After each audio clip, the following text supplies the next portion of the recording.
Hello guys, good morning, જય શ્રી કૃષ્ણ. કેમ છો બધા? નવા વિડીયોમાં તમારું સ્વાગત છે. આપણે તૈયાર થઈ ગયા છીએ, ટિફિન બની રહ્યું છે અને ચા પીવા આપણે બેસી ગયા છીએ. જો ચા અને બે ટાઈપના ખાખરા, મોળા અને તીખા.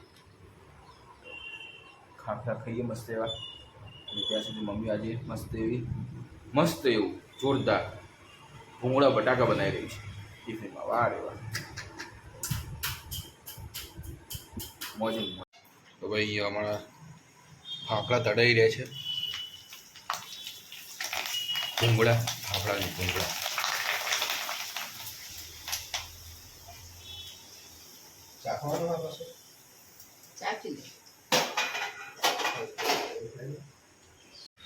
ઓકે ગાઈસ, ચલો તો નીકળી ગયા ઓફિસ માટે. અને વરસાદ ચાલી રહ્યો છે. ફાઇનલી ભૂંગળા બટાકા બની ગયા. થોડા લેટ બન્યા છે, થોડા લેટ નીકળ્યા છીએ, પણ કંઈ વાંધો નહીં, નીકળી ચૂક્યા છીએ. હવે વરસાદ ઝરમર ચાલી રહ્યો છે. પલાળે નહીં તો સારો. ચાલો, અમારી રામપેરી તૈયાર. ઓકે ગાઈસ, ચાલો તો પહોંચી ગયા ઓફિસે. ડેસ ચાલો કરી દીધું.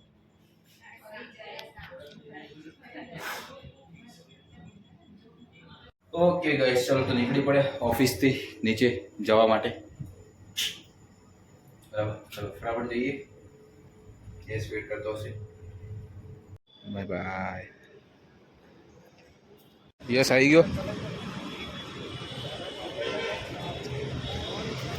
आओ मारा वाला आज तक पता था हम मनुष्य हैं, लेकिन ये साल जब से ब्लॉगर आए तब से गाइस बन गए. चलो जाइए. ओके गाइस, ચાલો તો ઘરે આવી ચૂક્યા છીએ અને મમ્મી બનાવી છે ખીચડી. સવારે તો આપણે ફેવરેટ, અચ્છા, પાપડનું શાક બી છે. દરેક ગુજરાતીનું ફેવરેટ પાપડનું શાક અને ખીચડી. અને બપોરે તો જે જમવાની મજા આવી હતી, ભૂંગળા બટાકા. આ 50% મેં ખાધા, 50% બીજા ખાધા. બોલ મમ્મી, 50% મેં ખાધું, 50% બીજાએ ખાધું. સાહેબ કે તું હજી ચો આટલો જ લાવ્યો, કે વધારે લાવતો ને.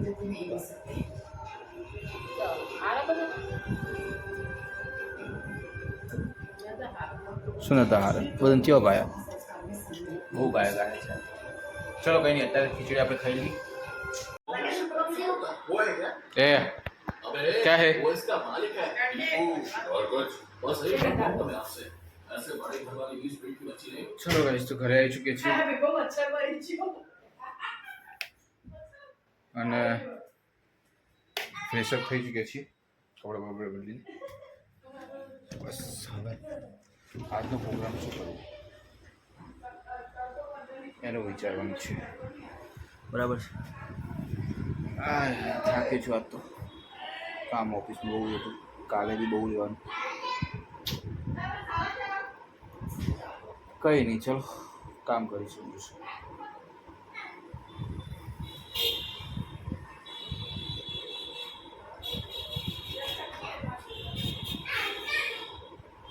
ચલો કંઈક કરી આવજો.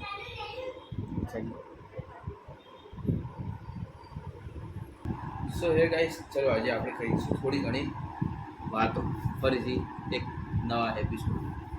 બરાબર, તો આજે આપણે એવું કરીએ કે અમારા બાળપણની લાઈફની ચર્ચા કરીએ. તો મારો બોન 28 ઓક્ટોબર 1998ના દિવસે એક નાના એવા, મતલબ કડી શહેરમાં જ થયો હતો. કડી હું હાલ જ્યાં રહું છું ત્યાં જ થયો હતો. ત્યાંથી મારા ફાધરને રહેતા હતા વિસનગર, જે અહીં નજીકમાંથી 70 કિલોમીટર દૂર છે. ત્યાં મારા ફાધર નહીં રહેતા હતા. ત્યાં ગયા. ત્યાં હું અરાઉન્ડ 3 વર્ષનો થયો. ત્યાંથી અમે આવ્યા મહેસાણા માટે.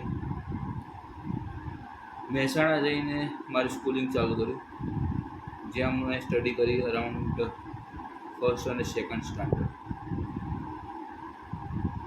હા, ફર્સ્ટ અને સેકન્ડ સ્ટાન્ડર્ડની સ્ટડી કરી.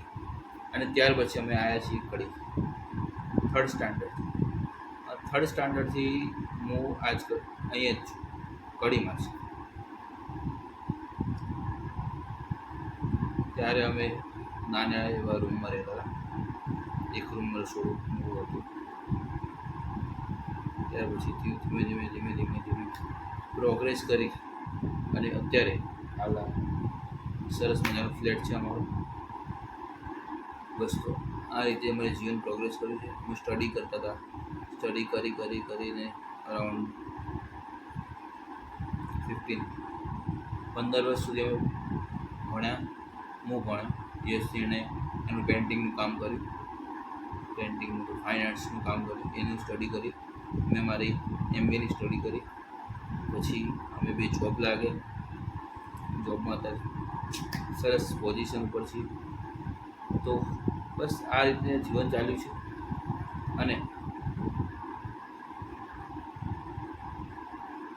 જીવન ચાલુ રહ્યું છે. મારા મેરેજ થયા. અને સારી વાત એ છે કે અત્યારે યશના બી મેરેજની વાત ચાલી રહી છે. That's good news. અને બસ આ ટાઈપનું હતું જીવન, જેમાં ઘણા ઉતાર ચઢાવ આવ્યા, ઘણી હસી મજાક મસ્તી થઈ.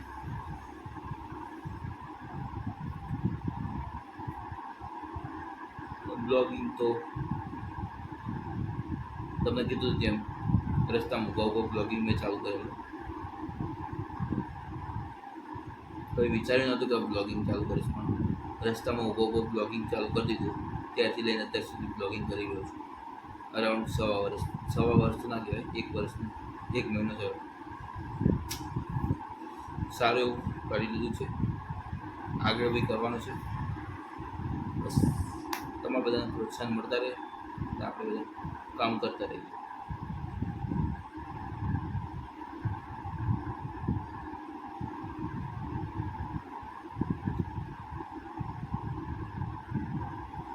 ઘણી બધી જગ્યાએ ફરી આવ્યો છું, જેમ કે પંજાબ.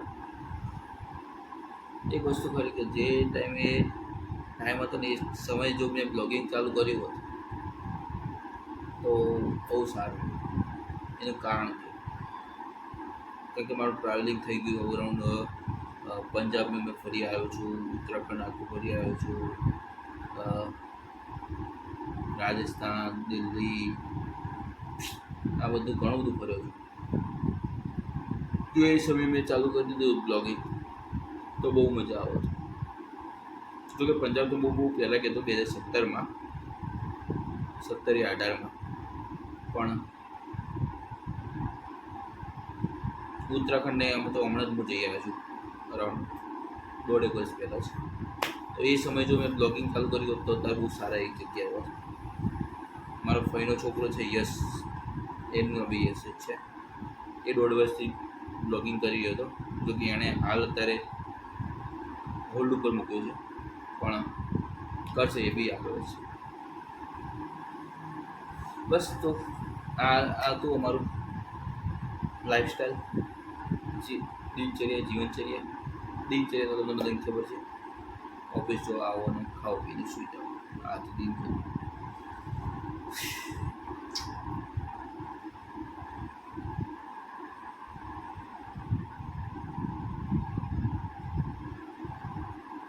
હું બીકોમમાં તો ત્યારનો જોબ કરું છું. જોબ કરીને મારે 7 થી 8 વર્ષ થઈ. 8 વર્ષ નહીં બધા, 8 વર્ષ તો મેં એક જ જગ્યાએ જોબ કરી અને 1 વર્ષ અહીંયાથી 9 વર્ષ થવા આવ્યા. 9 વર્ષનો એક્સપિરિયન્સ મારા જોબનો છે.